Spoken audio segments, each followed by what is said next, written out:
तो अब तक हम लोग पाइथन इंस्टॉलेशन देख चुके हैं। अभी जो नेक्स्ट स्टेप है उसमें हमें एक्चुअल कोडिंग स्टार्ट करना है। तो जैसे मैंने बोला था लास्ट टाइम कि इंस्टॉलेशन करने के बाद आपको ये इंटरफेस दिख जाएगा। अब इसमें से कोई तो एक फोल्डर हमको कंसिडर करना पड़ेगा जहाँ पे हम लोग फाइल्स को स्टोर कर पाए। तो यहाँ पे लेट्स से डेस्कटॉप पे जाके मुझे एक फोल्डर में सपोज लेट्स से क्रिएट कर लेता हूँ with the name let's say Python programming नाम से मैं एक लेट्स से फोल्डर में बना देता हूँ यहाँ पे।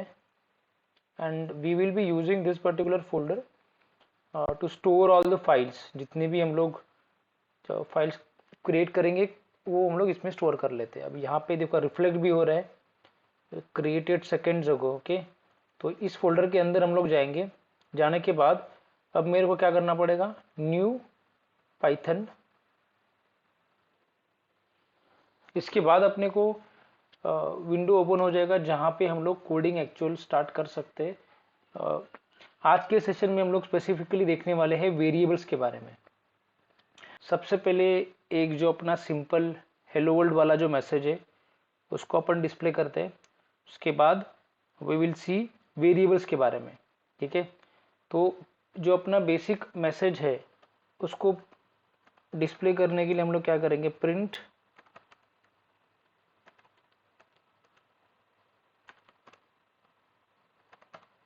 हेलो वर्ल्ड और इसको रन कर दो। देखो आउटपुट विंडो में आ गया। सिंपल है, इसमें आपको जो मतलब this is like a very basic thing. अब जनरली सी प्रोग्रामिंग लैंग्वेज जो आपने सीखा रहेगा या बाकी प्रोग्रामिंग में क्या होता है कि अपने को जो वेरिएबल है उसको उसका डेटा टाइप डिफाइन करो, इनिशियलाइज करो, lot of things are there. इसमें कुछ नहीं है, इसमें आपको सीधा सपोज मैंने बोल दिया x इज इक्वल टू 4। ठीक है, एंड लेट्स से इसको मैंने रन कर दिया। अब अगर मैं x एंटर करता हूँ सिर्फ इनपुट में and if I run this I will get 4 in the output. बात समझ रहे हैं आपको?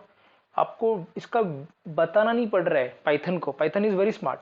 उसको बोलना नहीं पड़ रहा है कि भाई ये जो वेरिएबल है ये इंटीजर है। बिकॉज एक एक आपको मैं आपको ये प्रूव करके भी दिखा सकता हूँ। आप सिंपल एक काम को यहाँ पे डाल दो, टाइप एक्स एंड इसको रन कर दो। ये आपको पाइथन खुद बता देगा कि इसका जो डेटा टाइप है वो क्या है, इंटीजर है। ये रन कर दिया, देखो इंटीजर बता दिया।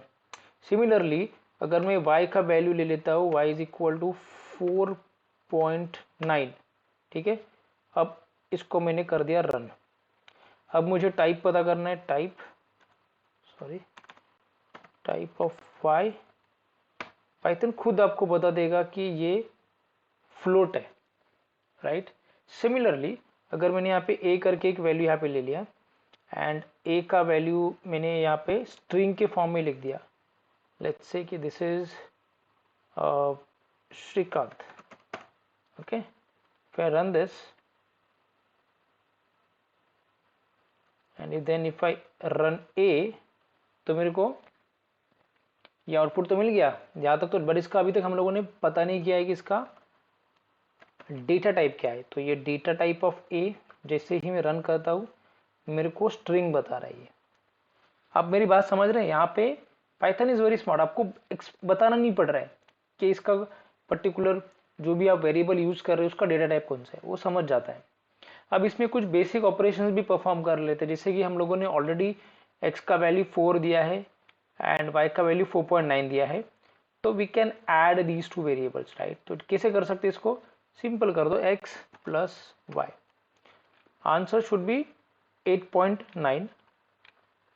तो x प्लस वाई को तो मैंने यहाँ पे रन कर दिया। आंसर में मेरे को 8.9 which is the expected outcome.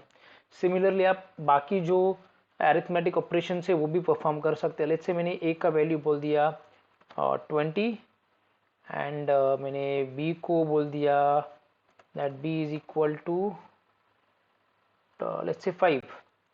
अब इसको अगर मैं रन कर देता हूँ एंड लेट्स